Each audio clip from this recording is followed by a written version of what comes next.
could not be more excited to bring you guys another Zerg vs. Zerg here at WCS America. My name is Fear Dragon. I am joined by Zombie Grub for this next upcoming series. And who are we going to be watching today? JonSnow and this guy named Kane that some people might remember. Yeah, you know, a little bit of a throwback name. Used to be known as one of the best North American players for a little bit. Then he went off, was pretty busy with school. Is actually still busy with school. Yeah. But he's playing a lot of Starcraft now. Yeah, you know, he'll just like boot it up again, practice for a little while and be like, hey, I'm top 20, that's awesome. And that is awesome. So, I mean, JonSnow is kind of, I feel like, I mean, obviously we talk about like, you know, poster children for Zerg in North America and Scarlet, right? But then there's JonSnow's, like, it feels like he's just always the tried and true. He gets better every time you see him. Steady improvement. Everyone loves the guy. He does advance, you know, far enough. And he's the steady rock that we all, like, you know, pin our predictions on. Yeah, I'm a huge JonSnow fan. But I do think that JonSnow, he's been struggling a little bit. He's been back on the upswing. He had a little bit of a downswing, I would say, like last season of Challenger. But I'm ready to see him get back to his old usual self and start doing that gradual climb up again. But here we go. We're going to be starting this next ZvZ up here in the top left-hand corner of Dreamcatcher. Top of the red Zerg player is Kane. Team Infinity Gaming. Even though his last name wasn't Moriarty. Fear Dragon. That was so we had a fun conversation about deadpan humor in the green room right before this, and I was really hoping you would catch on to it, but I'm really happy you didn't. I think that I did though. In the bottom right, as the blue Zerg, he is JonSnow. When I literally look at you and shake my head and go, no, that's a character from Sherlock Holmes, like. And then you say, but I knew his last name wasn't Moriarty. I just feel like you were like making like maybe his name was pronounced like spelled like M-A-R-I. It's like Morrison or something, S-T. right? It's like Morrison or something.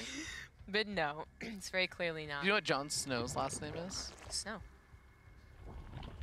Correct. It's actually George. Jared George? Yeah. He has two first names. Yeah. It's always like, is it cruel when parents do that? I feel like it'd be cruel if JonSnow wasn't such a cool cat, though. I mean, isn't it funny, though? Because JonSnow basically has three first names. He has Jared, he has George, and he has John. Is his middle name John? No, JonSnow. Oh, my bad. Yeah, I was like, you probably shouldn't just say his like full like middle name included, like unless you're gonna yell at him. And his social security number. You know? His mother's maiden name. Middle names are only when you're really angry at someone, Fear Dragon. Like if I knew your middle name. That's why I don't tell you my middle name, because I know you get angry. I didn't even know you had a middle name, so that's, you know. Oh shoot! I revealed my hand. Yeah, now I'm gonna really try and find out. Anyways, we kind of can just talk about whatever because it's a normal opener here. Yeah. So we're gonna have.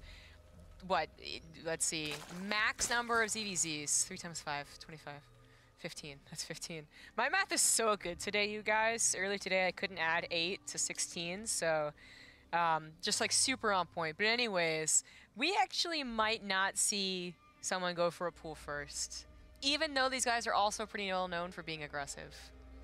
Okay, I agree with that. Do you want to take like odds on this? I mean, I agree with your. I say that yes, there's a chance that we might not see someone go for a pool first, but I think it's heavily unlikely. I do feel like BioIce and True are the ones that I expected it though. Okay, Kane.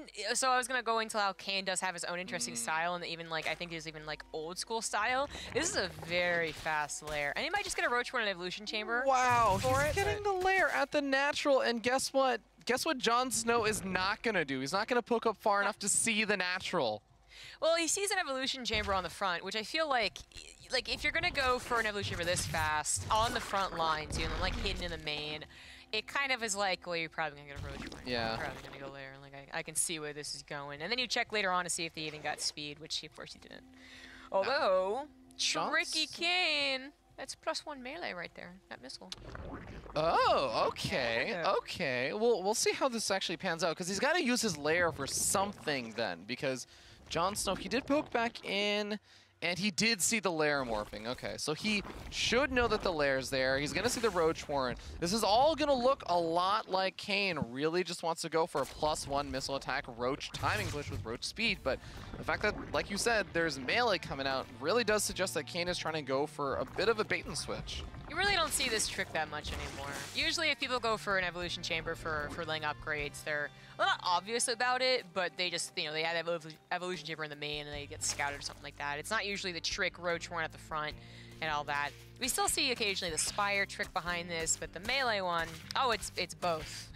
It's melee and the Spire behind it. So this is going to be a real big surprise.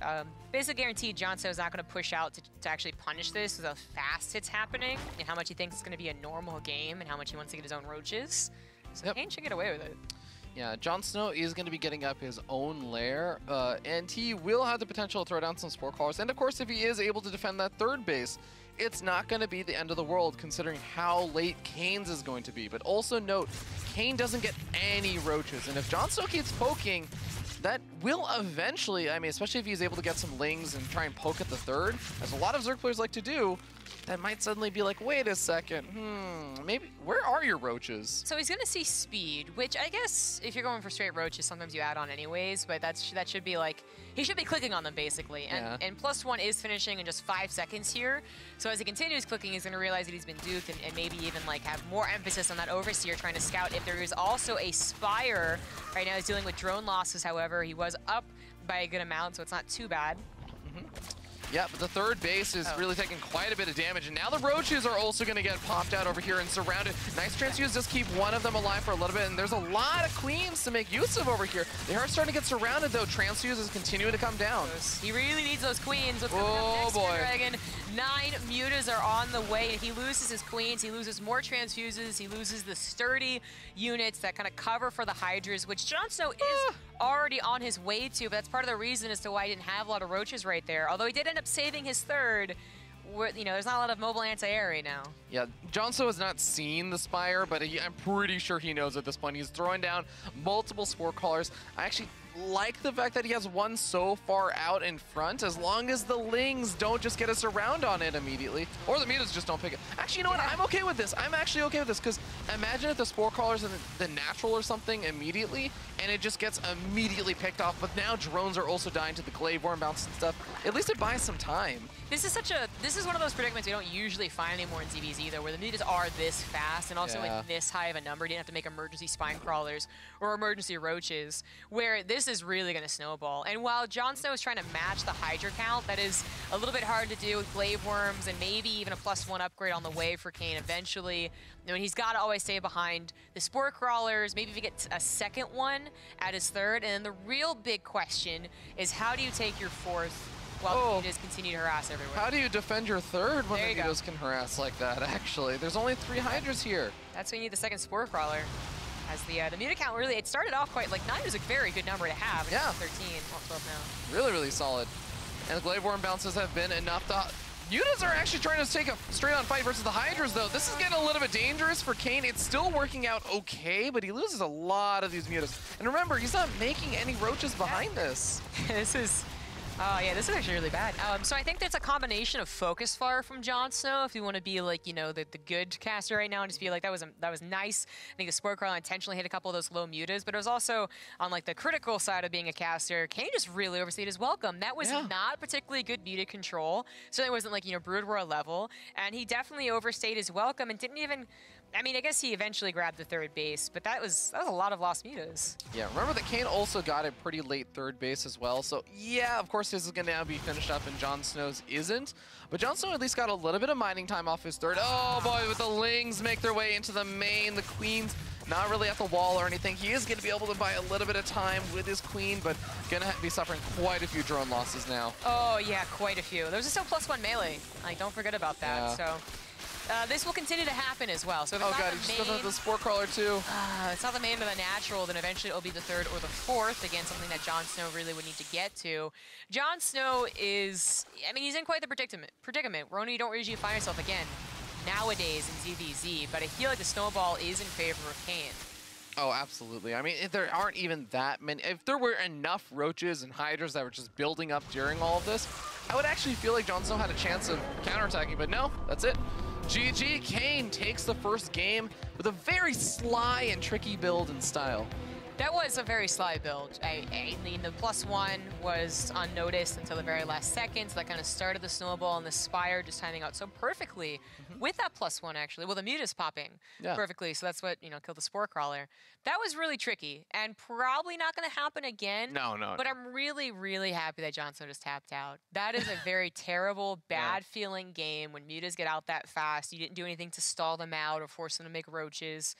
And you just know it's like maybe you do crawl your way up to a 4th base, and then suddenly they have a hive and like a greater spire. And like, well, that still is a very bad game for me. So just tap out, go on to the next game. You have a lot of ZvZs to play, assuming that you get the decider match. That's a ton of ZvZs. Yeah, I'm with you on that. I think JonSnow, one thing I like about him is that I think he has a pretty good mentality in general for playing series. So he doesn't get tilted or anything like that too often. So I think he can bounce back from something like that. He can kind of write it off as like, that happens. Yeah. I'm also, like, this is the kind of weird thing about today, is that True has a very unique style of ZvZ. BioIce also has a very strange and kind of his own, he has standard play, but it's like his own take on standard. Sure. And I would say it's a similar thing for Kane. So like, JonSnow, no matter who he plays today, he's got to deal with these kind of somewhat off-brand ZvZ styles. And JonSnow plays mostly with a lot of Europeans. He doesn't play in North America as much. Yeah, a lot of comments on that, actually. I feel like this is actually a very nice, dynamic ZvZ group. But we're getting into game number 2 on Lost and Found. In the top right, down 1, he's the blue Zerg, JonSnow. Closing in on $50,000 won. Spine down here in the bottom left-hand corner of the map. Currently up 1-0. It is Infinity Gaming's very own Kane. Only player who does a comma after GL. Oh, he's the only player, but one of the few. Name one other player. I don't memorize who does this, but I feel like I've seen it elsewhere. Maybe you just saw Kane on a barcode. No, I don't think that's going to be the case. Anywho, so JonSnow, I was talking about how he's kind of the rock that you can depend on. While he has his ups and downs, certainly, he is in style also a rock you can depend on. He just kind of looks to improve, not necessarily able to punch above his weight because of that, but occasionally does. But then, the other 3 guys in this group, you talk about how they're all kind of weird styles, and certainly that is true. I would say that BioIce and True are comically matched for each other, which is why their ZvZ I thought was going to be a little more action-packed, but still ended up kind of going what I thought, Ling Baneling versus Ling Baneling. Kane is comically comical. He's like a funny guy in real life. He'll do weird things. He's always been a bit of a weird player. And that build we saw there might have been like an older way of being weird, but the point is, it was still weird and kind of funny, and you just, like, JonSnow, all he can do is sit back and go, ha, okay, you got me. But I almost guarantee that Kane will do something like that again, where it's not really about brute forcing with Ling Baneling, or just Lings like True, or BioIce with like a Roach all-in or something like that. No, I think Kane's going to do something sneaky. Okay, we'll see what he has in store for JonSnow in game number 2. JonSnow not afraid to also bust out a little bit of funkiness with his own play, but definitely tends to be a little bit more along the standard and solid route.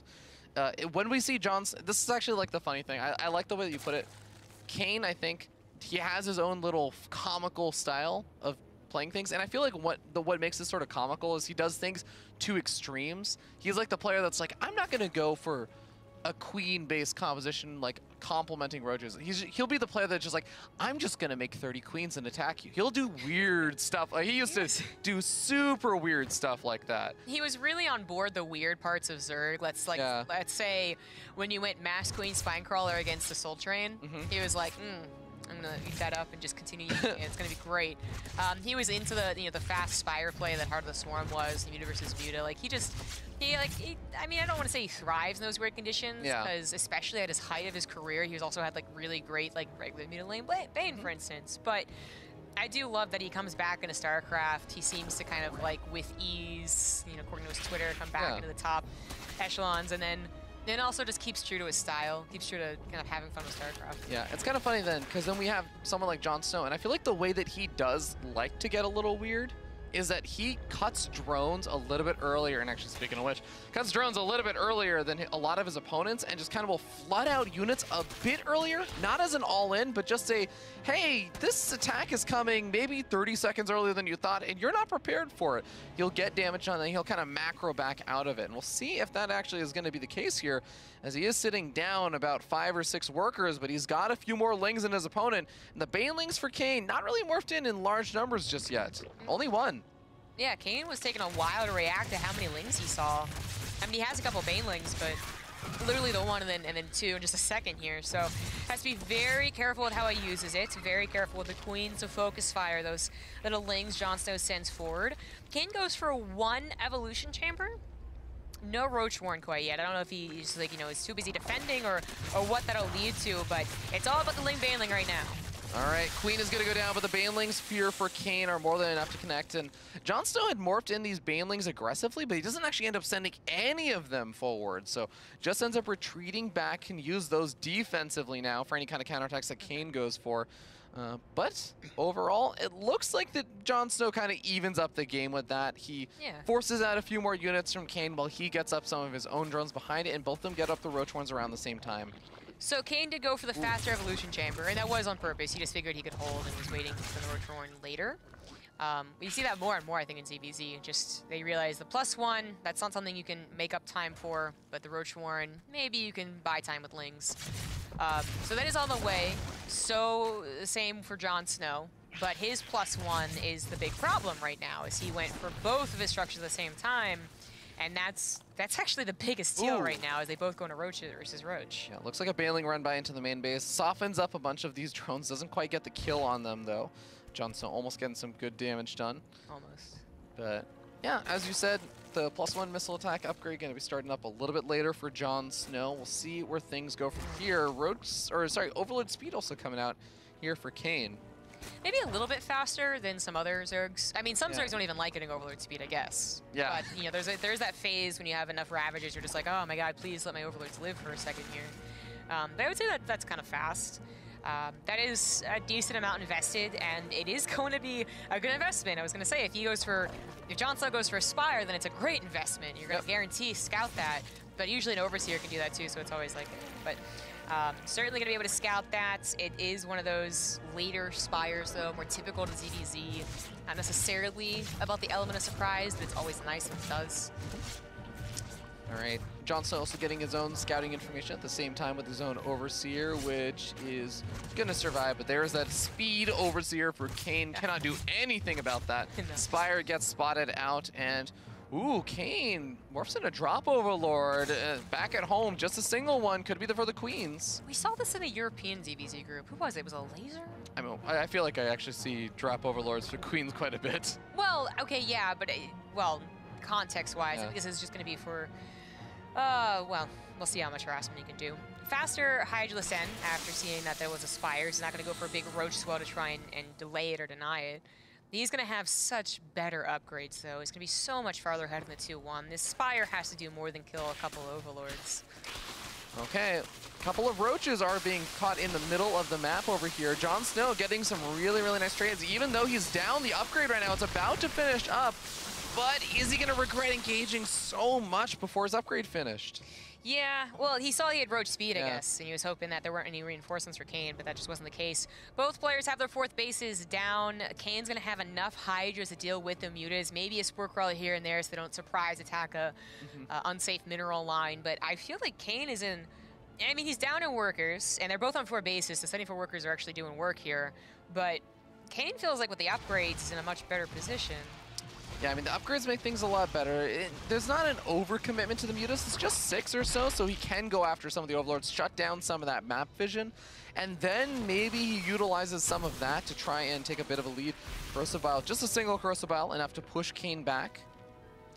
And we even have a little bit of a supply block here as the Mutas are still continuing to find additional Overlords around the map that Kane honestly just is not going to be quite in position to defend. Yeah, I mean, considering you got Overlord speed, maybe you could take this back.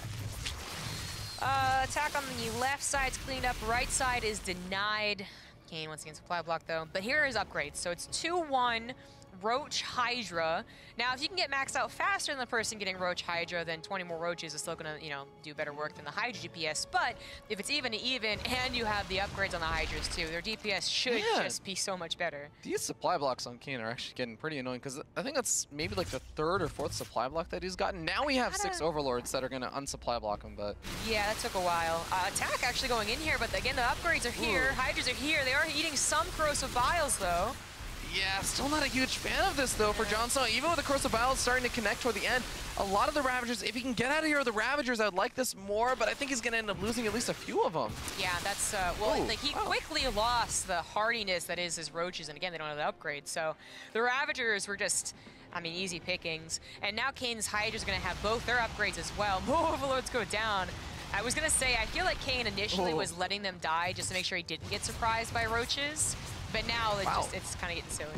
Yeah, Muta's finally one Muta goes down, but they've actually been able to find quite a bit of damage and a bit of work, but it's at the cost of JonSnow losing quite a bit of his army, as Kane, I think, has finally had a bit of enough. He's starting to push across the map. The Mutas are actually still finding more damage here, but they are eventually getting pushed back.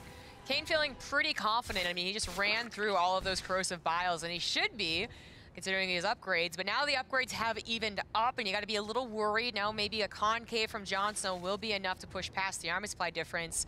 But it's Kane that's controlling the game here, controlling the battle.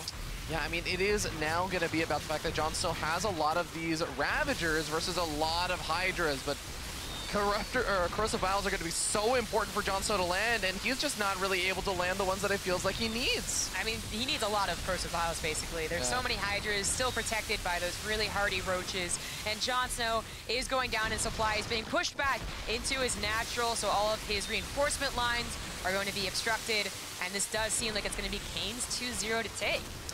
Yeah, JonSnow, I mean, he's had a bit of a rough year, I would say, in terms of it starting off okay, but it's just the past few months, it really just seems like he's not really been able to be that super consistent player that he has been in the past. But Kane definitely played this out very, very well. A very tricky build in game number 1, and defending JonSnow's sort of very quick Spire, the 6 Mutas, and really being able to react to it really well in this game. Yeah, this was actually just a perfect, you know, ZvZ. Well, where maybe he got more Hydras than other people would. We see a lot more people like go faster to Lurker Dens, for instance, but it was all the same result. He wins 2-0. GG. JonSnow goes down to the lower bracket match. Here you go. The consolation match. I don't think that's what you would think. No, it's not actually. It's not. But regardless, Kane is going to be feeling good. He gets a face-off versus True. You know, the funny thing is, though, that I will note is that JonSnow has an abysmal record. A terrible... You mean abysmal? No, abysmal. Yeah, sorry. An abysmal win record versus True. He has never won a tournament series versus True before. Those two guys have played a lot against each other. So, you know what? At the end of the day, I don't think it's the end of the world for JonSnow. He can go down to that lower bracket match, face off versus BioIce. Or sorry, BioIce. BioIce. And he will still, I think, have a decent shot at making it out of this group. Yeah. Well, that's going to be interesting because it's all ZvZ. So, I mean, I feel for the losers of these past few matches, it's just like ZvZ. And if they're thinking that, then they're not going to have a good time in that lower bracket match. All right. Well, as mentioned before, it is going to be BioIce versus JonSnow coming up next. And following that, it's going to be True facing off versus Kane. So don't go anywhere, guys. We got our North American or an American player facing off versus our Canadian.